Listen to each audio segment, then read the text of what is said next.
He was one of the most recognizable voices reporting from Gaza since the war began in October 2023. And he is now dead, killed by the Israeli army, along with 4 of his colleagues. I'm not going to go into the details about the deaths of the 5 Al Jazeera journalists in Gaza this week. It's been heavily reported, as it should be, and the outrage has been almost universal. What I want to look at is an instance of how it was reported. Now, because of his high profile, correspondent Anas Al-Sharif has received the most attention. He's the one Israel says, without providing any definitive proof, was an active member of Hamas, a terrorist, in their words. He's the one they went after.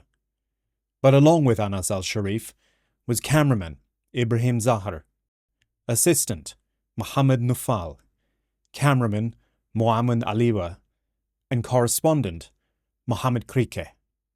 They were all killed, unjustifiably. Now, you know that I advocate for balance and considering both sides of a story, but even I was stopped in my tracks by this reporting from the BBC's John Donnison. As has been the issue throughout the war, there's the question of proportionality. Is it justified to kill 5 journalists when you are only targeting 1?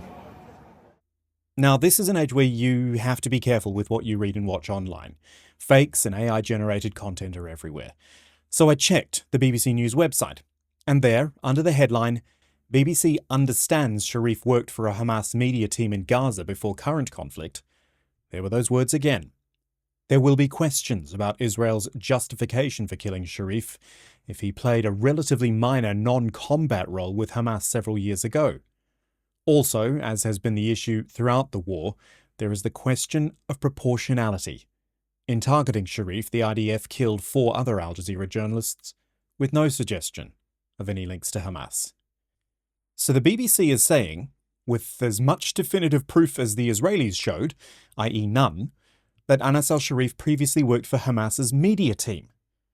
Now, even if it's true, does that make him a legitimate target?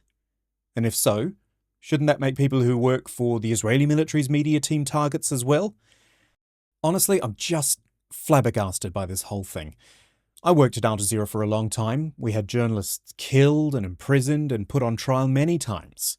And one thing you knew you could count on in those situations was the support of other journalists, because they knew it could just as easily be them being targeted. Listen again to that BBC report.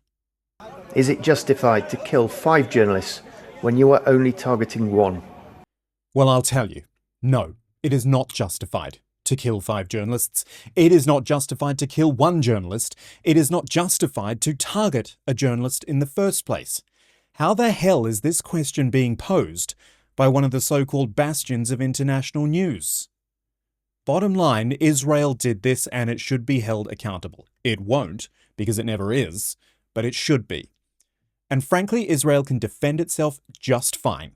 It does not need help in justifying the killing of 5 journalists, or as Al Jazeera itself puts it, the murder of 5 journalists, and especially not from the media themselves.